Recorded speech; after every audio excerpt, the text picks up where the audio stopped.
দেশের বর্তমান পরিস্থিতিতে সাধারণ মানুষ ভালো নেই।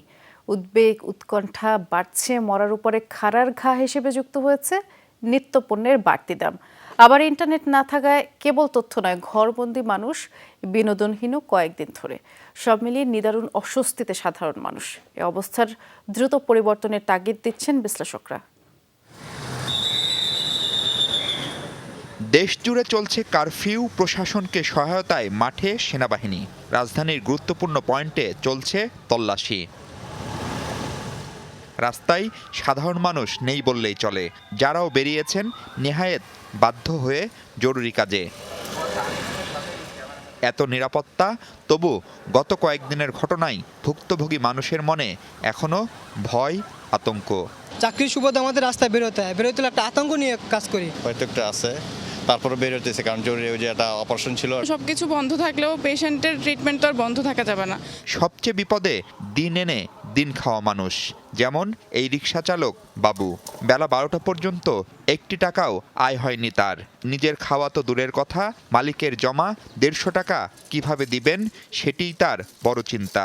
আমাদের প্রচুর খাওয়া দাওয়ার কষ্ট হচ্ছে, রিক্সা টানতে পারতেছি না। এখন চিন্তা করতেছি বাড়িতে যাওয়ার, মানে বাস ভাড়ার টাকাটা হলে আমি যেভাবে হোক বাড়িতে চলে যাব।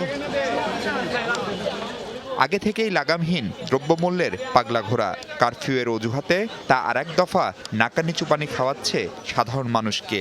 যদিও খাদ্যপণ্য পরিবহন কারফিউয়ের আওতামুক্ত। সব কিছুতেই 50 থেকে 60 টাকা, 100 টাকা, 200 টাকা কেজিতে বাইরে গেছে। খুবই কষ্ট হইতেছে। 10 টাকার জিনিস 30 টাকা দিয়ে কিনতে হইতেছে। আমরা কেমন বলতে পারবো যে জিনিস দাম কমাই দিলে কমাতে পারবে। সংকটের এই সময়ে বৃহস্পতিবার রাত থেকে ইন্টারনেটবিহীন দেশ, ফলে প্রয়োজনীয় তথ্য পাচ্ছেন না মানুষ। ব্যাহত হচ্ছে অভ্যন্তরীণ ও আন্তর্জাতিক যোগাযোগ, ব্যবসা বাণিজ্য, এমনকি অনলাইন ব্যবসা বাণিজ্যও ধ্বংসের মুখে। সত্য মিথ্যার মিশেলে ছড়াচ্ছে নানা গুজব। দেশের পরিস্থিতি কেমন, স্বাভাবিক না অস্বাভাবিক, তা সম্পর্কে কিছু বুঝতে পারতেছি না। বাসায় বসে একটু ওয়াইফাই দেখবো, নেট দেখবো, খবর দেখবো, কোনো কিছুই দেখতে পাইতেছে না। সঠিক তথ্যটা জানতে পারছি না। কারণ যাই হোক, সংকটের সমাধান চাই সাধারণ মানুষ। দাবি একটাই, আবারও স্বাভাবিক হোক দেশ, সচল হোক অর্থনীতি, আস্থা ফিরুক মানুষের। সেই সাথে সব ধরনের হত্যাকাণ্ড আর সহিংসতারও বিচার চান তারা। আগে দেশটা যেরকম ভালো ছিল, অনেক এরকম ভালো আমরা সবাই চাই।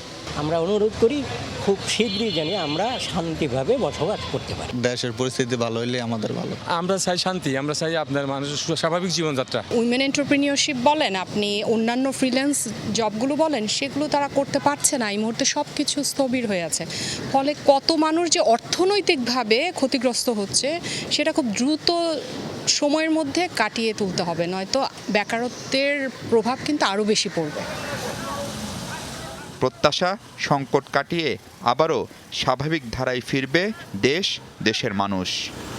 পরিস্থিতি যাই হোক, এই অবস্থা দ্রুত অবসান চান সাধারণ মানুষ।